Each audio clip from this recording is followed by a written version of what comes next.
will take care of them like he did in Lagos. Back in Lagos, as Tinubu was giving judges bag of money, he was also giving them choice lands, properties all over the place. What do you want? I'll make you comfortable. Now he's the Escobart in Abuja. In your budget, they will give your judges nearly 500 billion too. And just in the supplementary budget, you remember the 2-point-something trillion that they went to go and borrow. They said they will share 800 billion and give to you.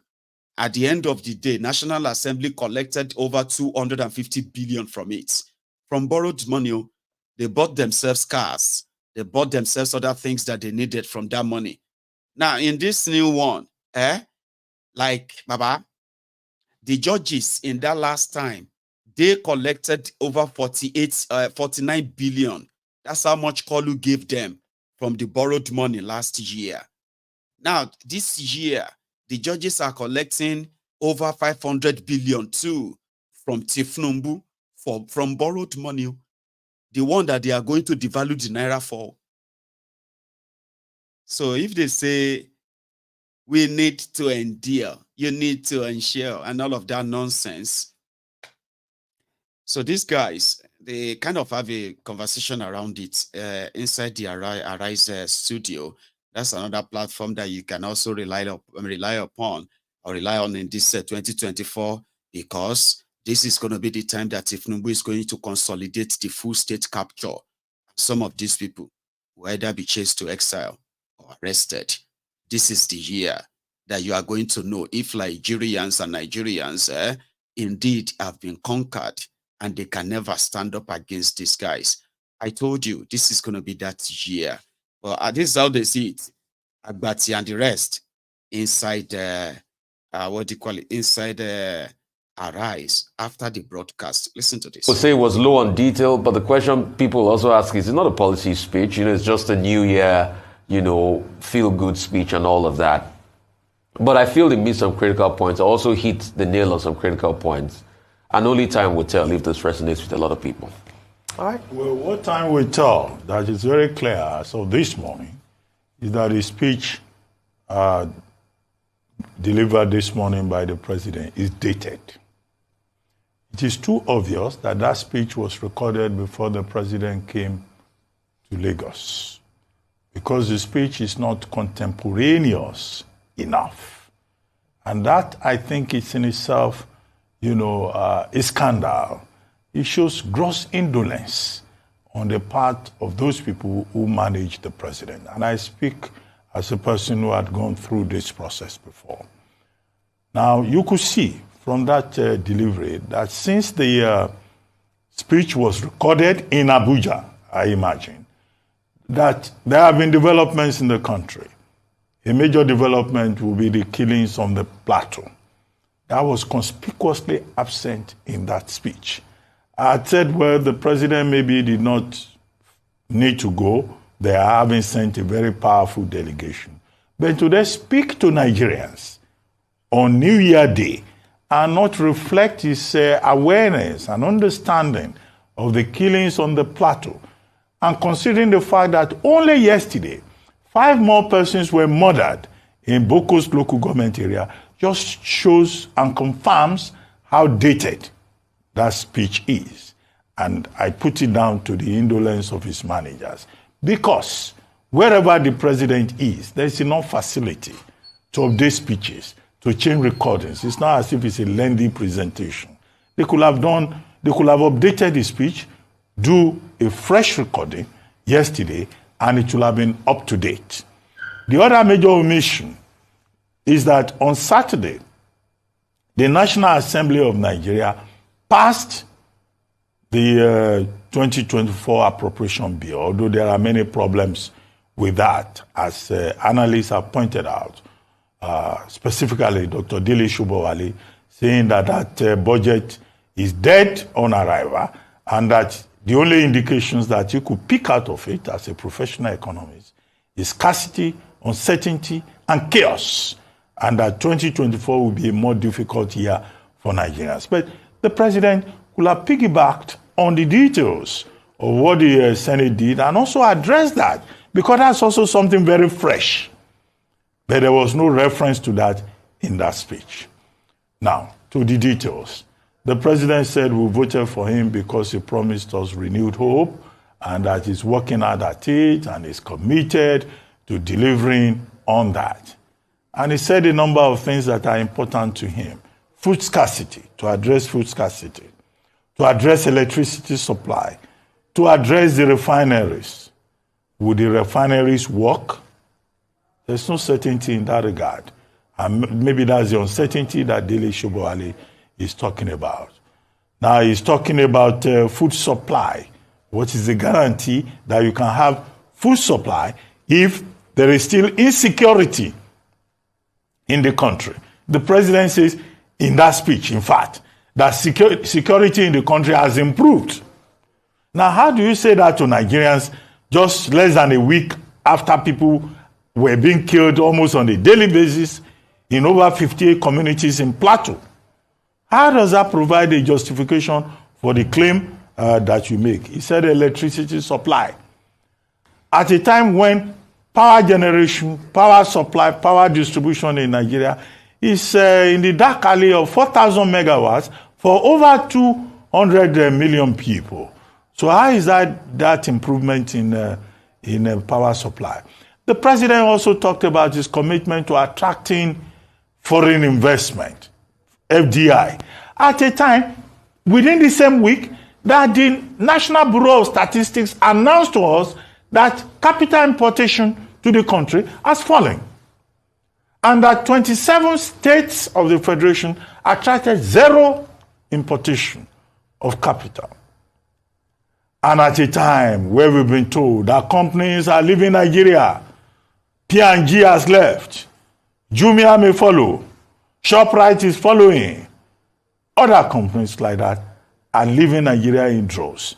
Is this contradiction not clear to the president and the drafters of his message? A town hall different from Blue, Bulaba. Blue, Bulaba. I told you, like, he didn't believe what he read. You, who is trying to make sense out of it, now you get problem. You see, when somebody says, but let us advise them instead of criticizing them all the time.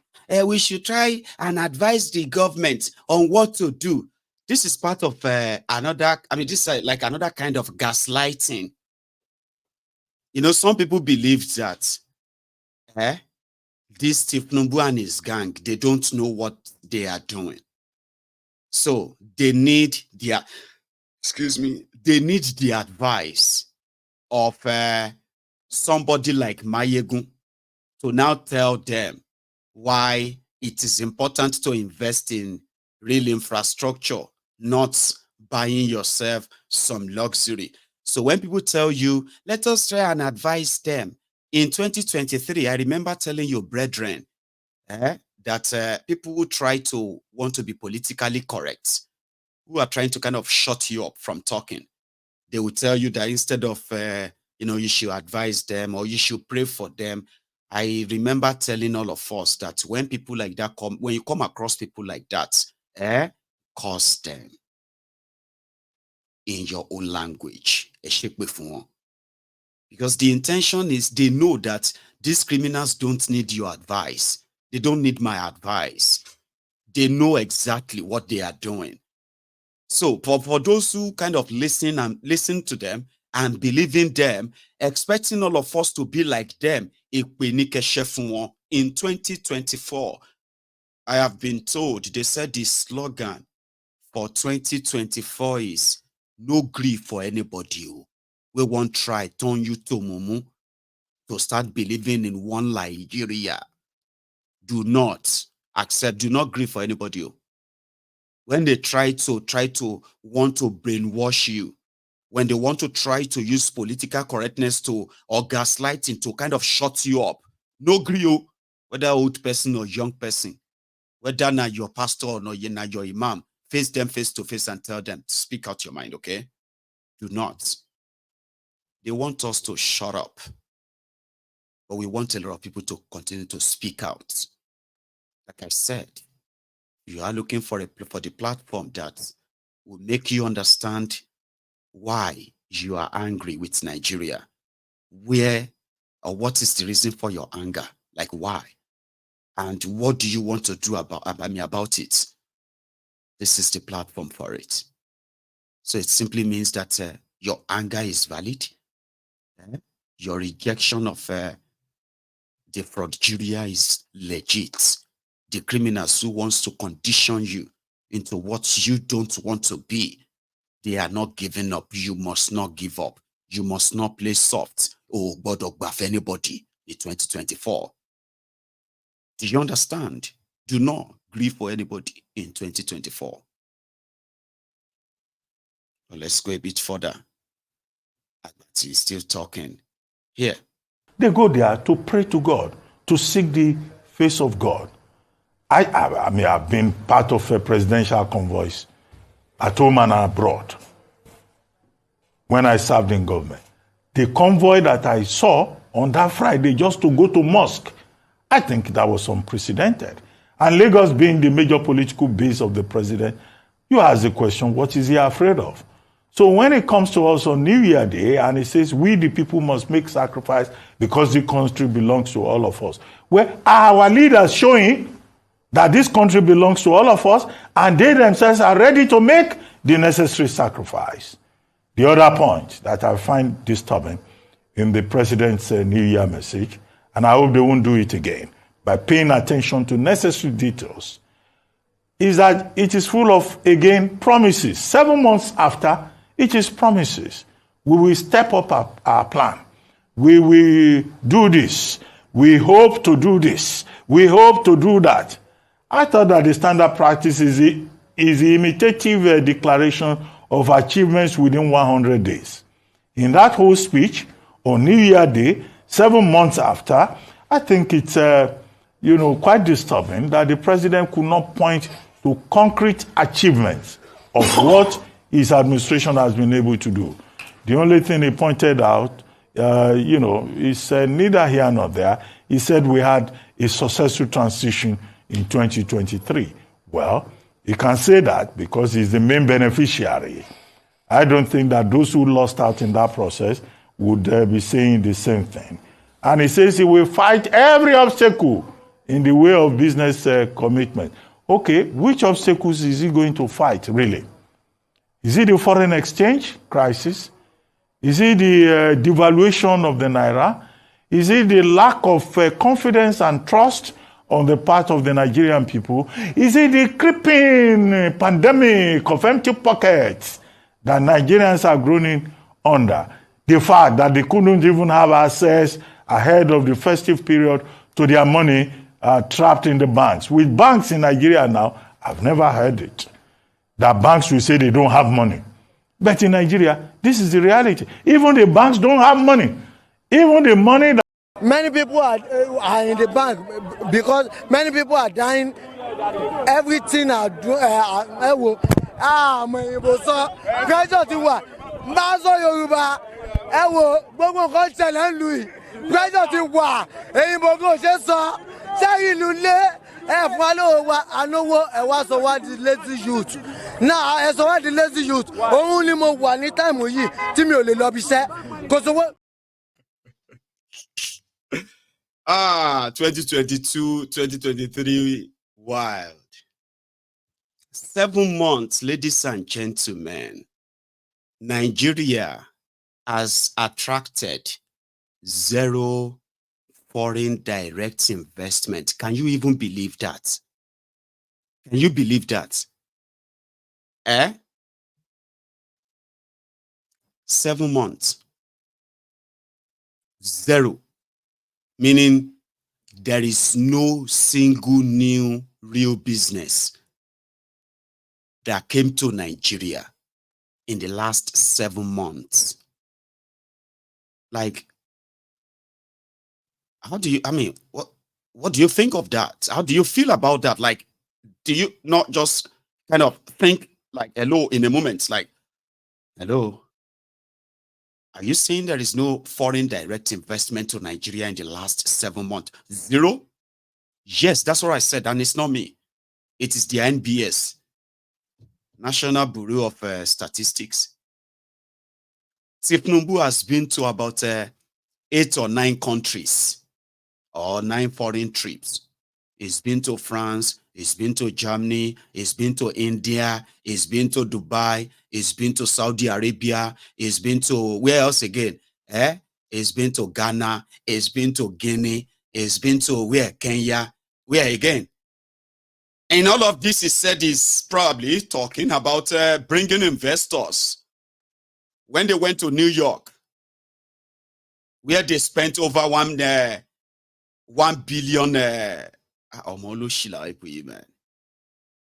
Anyway, in a trip where they were spending over $1 billion because they are taking Tinubu everywhere, no single dollar investment has been returned to Nigeria in the last 7 months.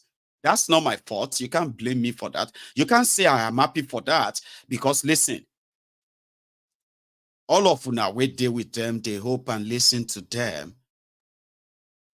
The ones that believe what they say, they say, you believe what they say. You should be holding them responsible, man.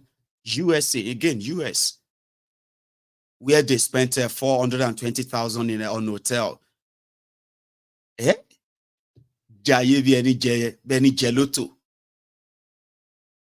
the National Assembly of Padders, they padded the whole thing again. Money they want to borrow.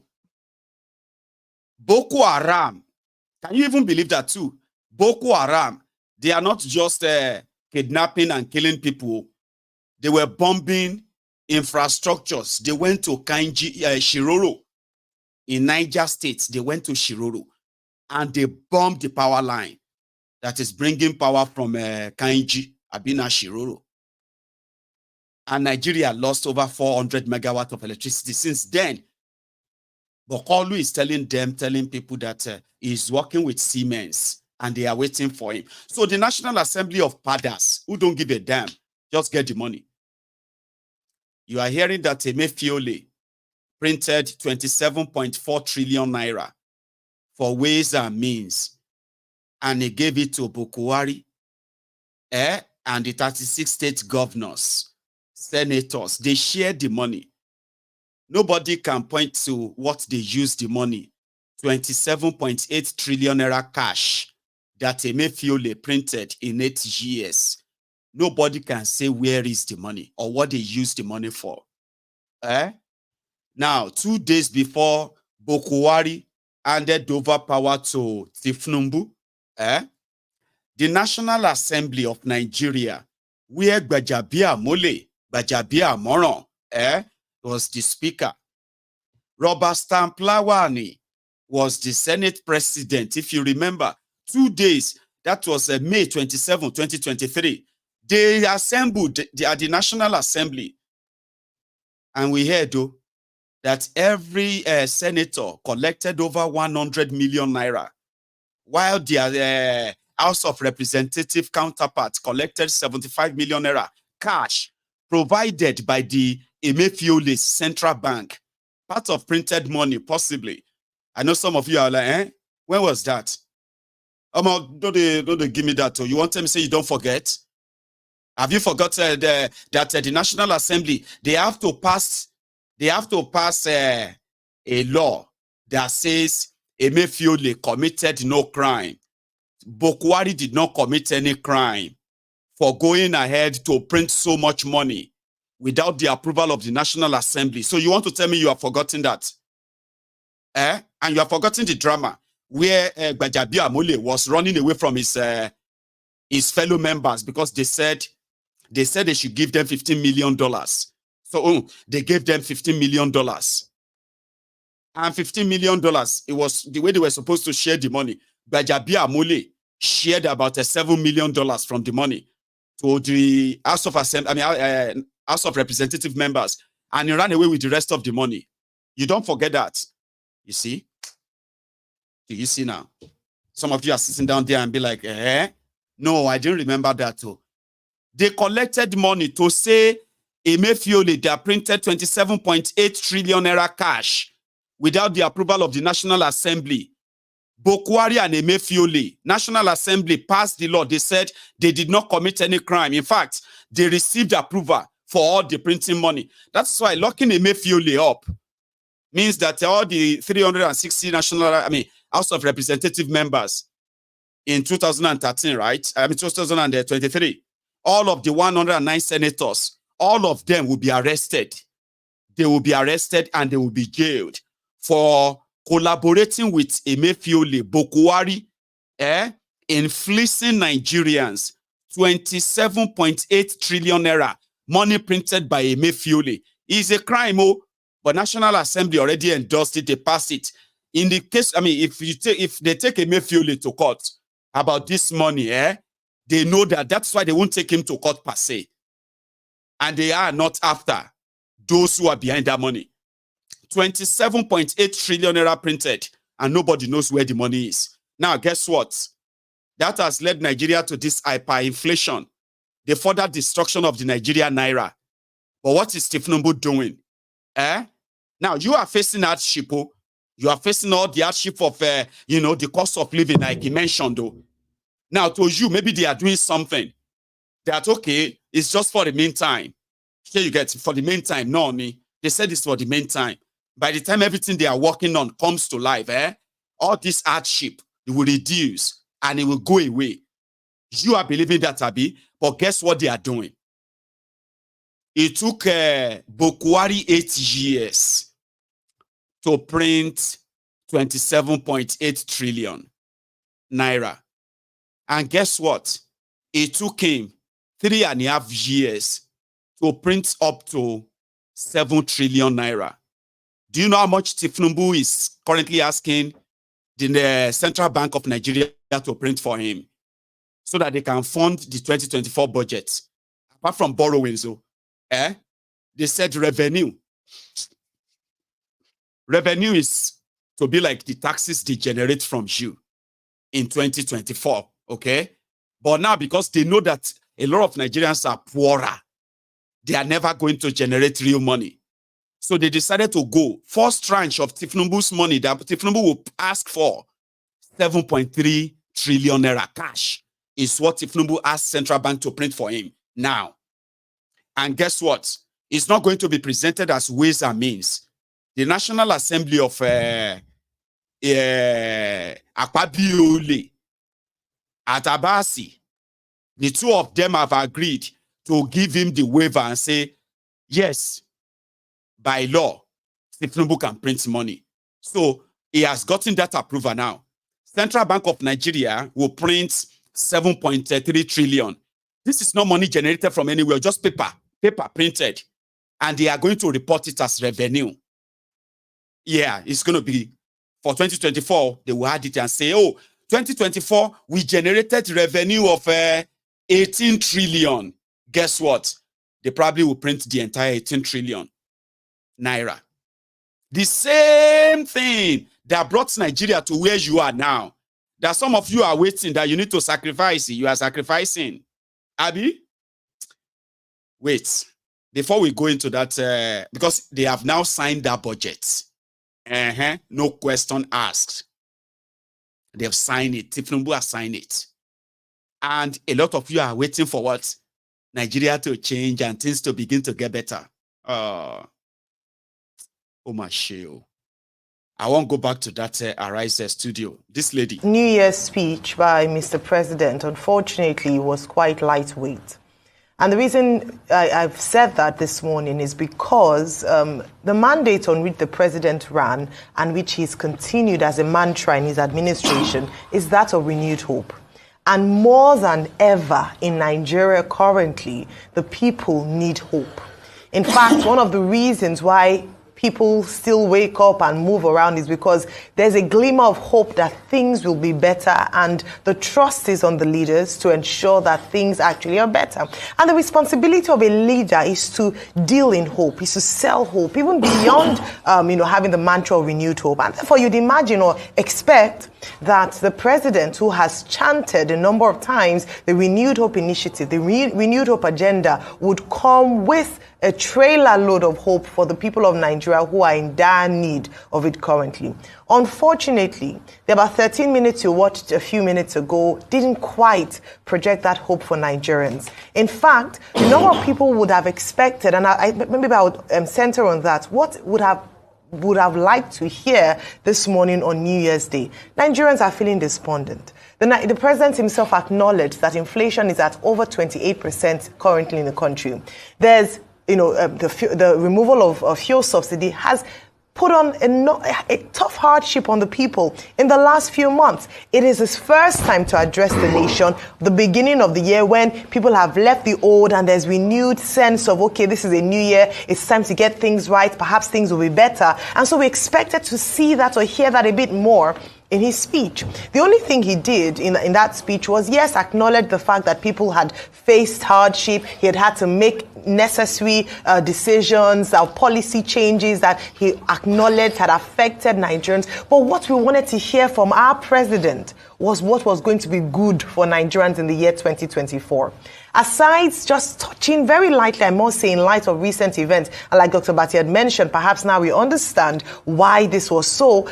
On security matters, which is the first on his 8-point agenda, even the previous president, as criticized as he was with his reaction or perhaps disposition to addressing very difficult times in the nation, acknowledged at different times during his New Year speeches about the deaths of those or people we had lost the previous year, and acknowledgements of people who didn't make it to the new year. And following the loss of lives in the last few months, one would have thought the president would have, in showing empathy, in showing leadership, have started on that note to acknowledge the fact that things, when it comes to security, while still a work in progress, would acknowledge the sacrifices of people who had to pay the ultimate price. And I think it was also an opportunity to speak to the military as well, because the more you look, the less you see.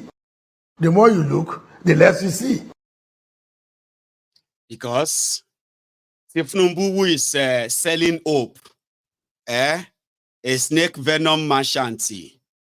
Tinubu, Mr. Hope Seller, in Plateau State, where people expected that at least this one is different from Bokwari, the one that is completely insensitive and all that, but there is no difference. So the insecurity in the middle belt part of Nigeria is none of Tinubu's business. Okay? Even when they try to put up different shows, we have sent the chief of so and so. We have sent the delegate, the powerful delegate, this or that. All that nonsense. The bottom line is this. There is no intention, okay, to end the terrorism. So everything else you see is just like the normal photo op. So if you have to tell Tinubu to go to that region and empathize with them and give them like proper share, you get just like that of Bokwari too. It won't, because it doesn't care. Nobody, it doesn't give a damn. And when you see people who don't give a damn about what happened to you, asking you to sacrifice, what they're asking is that they just die. Just die, Jerry. Stop complaining. You need to sacrifice. What else would you need to sacrifice to show to them that you are a patriotic Nigerian? Just die. That's what they mean. Now, let me take you straight inside the Old Rock Villa. The Old Rock Villa, where they were signing the future and destiny of so many of you away. Look at it. It's not me in Jesus' name. It's not my destiny. I know. It won't be. It's all right. It won't be. When you learn to take your destiny into your own hands. All right? But you know something? What they are doing is, what they did inside that place that you're about to watch now, it will affect everyone. And this is day one. Look at it. Signing your padded 2024 budget. That's it. Every one of them knows what is going to be their own cut from it. Did you see Yayi Adiola? Yayi. That one is with the Senate Committee on Finance. The guy is a multi-billionaire. He has no real job. He's been a politician since 1999. And he holds everything he is today to Tinubu. He is the one they are grooming to take over from a dubious Dapo in 2027. Now, Adiola being there, being fingered in the previous budget padding, it is their turn. I want look on. Meanwhile, Tinubu this time, I don't think they gave him script here. But the moment you think is beginning to go off, this is Tinubu now talking about the budget. All right. And I need to warn you. Okay. I don't want you to listen to, I don't want you to look forward to listening to him, thinking he's going to say something sensible that could upset you. It's not going to say anything sensible per se. But this is the man that is giving them hope.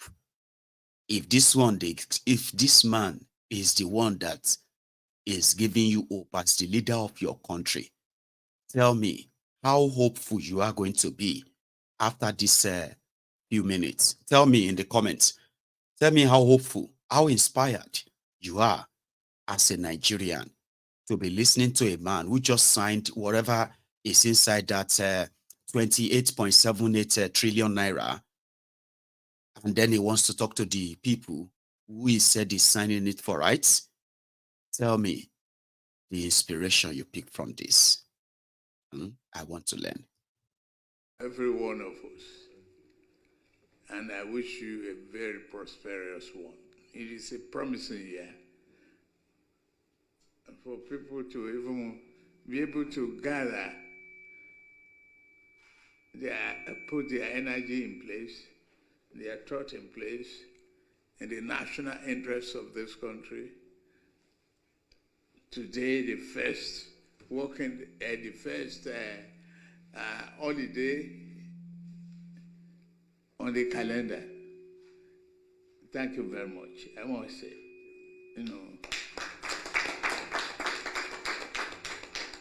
when I presented the budget on the 29th of November 2023, I presented 27.5 and left room. And I called for expeditious, treatment of the budget, the review, the passing, the debate, and all of that. Today we have a budget of 28.7 trillion naira, with an increase of 1.2 trillion naira over the proposal that I submitted. I thank the National Assembly for this prompt review, adjustment, and what they deem necessary. This is an evidence and a great testament to the excellent relationship between the executive and the legislature. We should keep it up. In my address then, I remarked that the budget is a budget of renewed hope.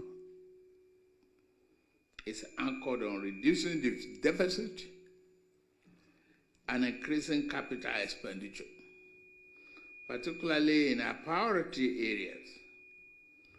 The approved 2024 budget that we just approved now achieve both objectives.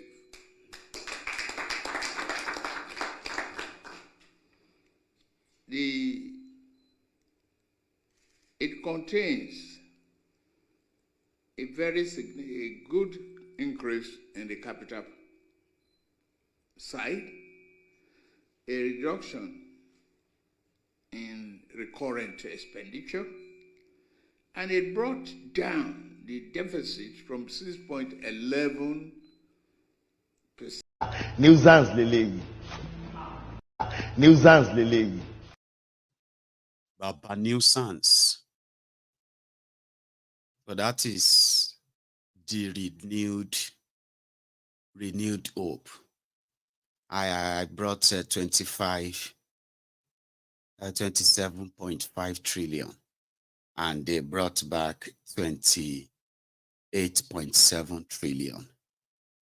This is to show that the relationship between the National Assembly and the executive.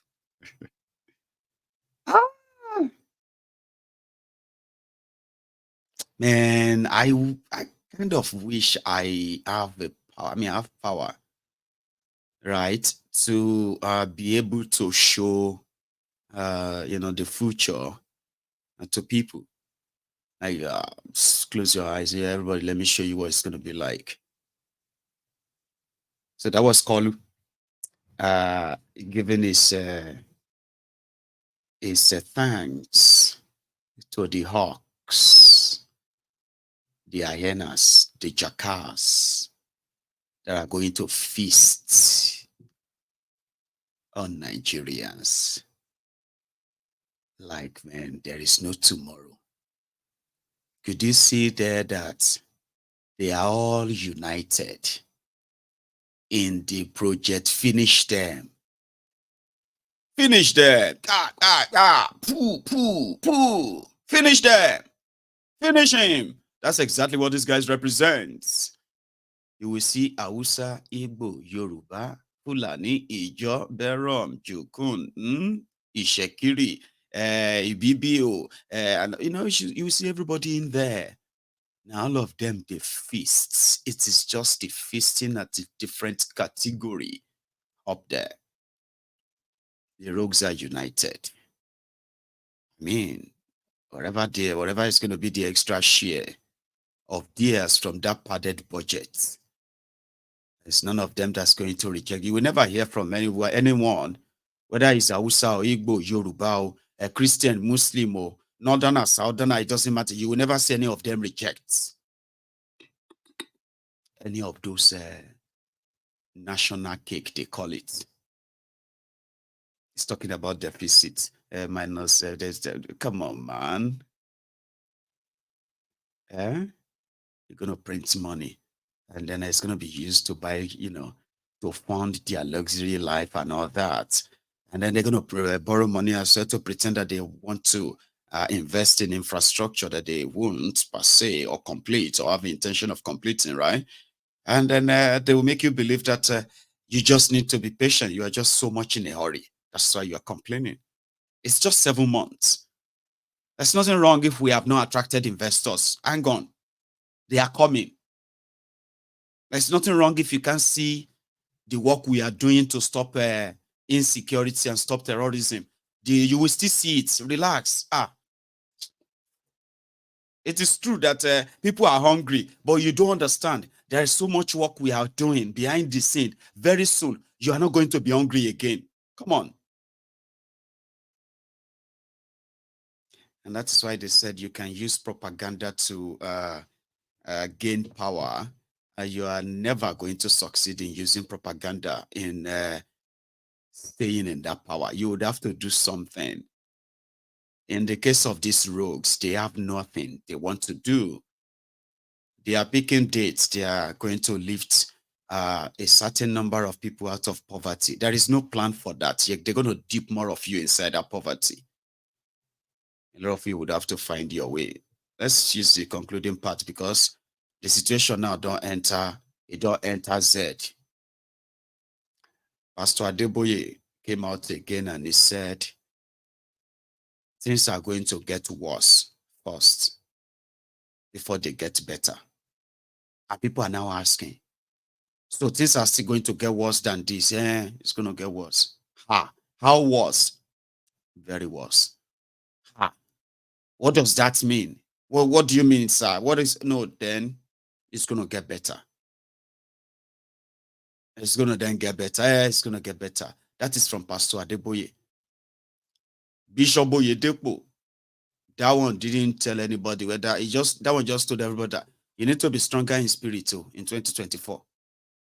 That one didn't tell people what is really coming. He just told them that you have to make sure that in 2024 you work on your spirituality. If you want to survive what is coming this year, you need to work on your spirituality and be very strong. I don't even know what that means. I don't. I believe those people who are religious, they understand what it means, right? Everybody is now saying that people should dirao, word dirao, and all of. Anyway, hang on. This is the concluding part, and before we go to another thing. All other detail we mentioned future. I cannot, however, conclude my remark without going that a budget is only as good as its implementation. We will implement it. I want to assure the Nigerians that all the MDAs and our teams have been warned. That's why we even take our time to separate economic planning from finance. MDAs must have regular report of the budgetary performance in the area that we put in place to help ordinary Nigerians.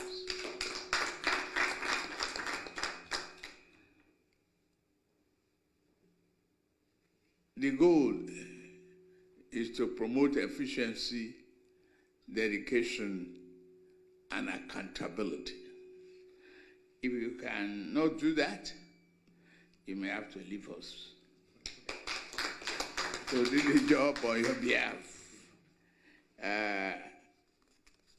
Signing the Appropriation Act today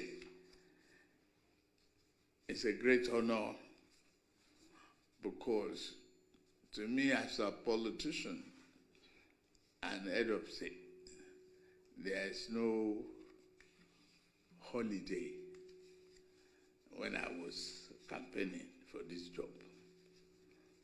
I made a pledge that I will commit myself fully, and I thank the team members, particularly Wale Edun Atiku Bagudu, the National Assembly leadership, all of you, I know what today means to everybody. And weeks before today, when I brought the budget, is like, can we meet the 1st of January?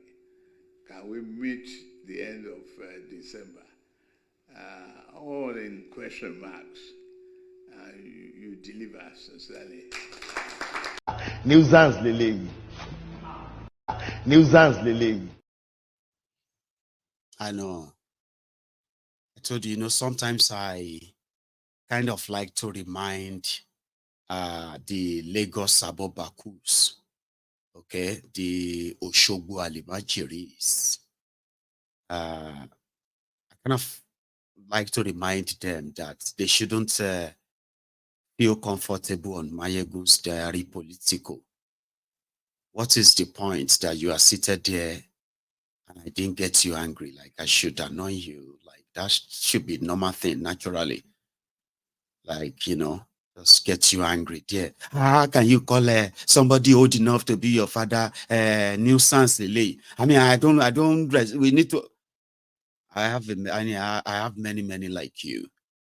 And that is why we keep that there. To remind all of you how many of you are believing in nuisance. Because you don't know that nuisance also grow old. Just like the foolish people. Foolish people also grow old. So that somebody is foolish now, when they are younger, then they grow old. they are still foolish. So does that mean that they will stop being foolish? And you then start respecting foolish people because they are older. Criminals also grow old. Somebody who has been a criminal all his life when he was younger, so that he's now a grown old criminal. Does that then mean that we should begin to now respect criminals? Is that what they taught you in your own household?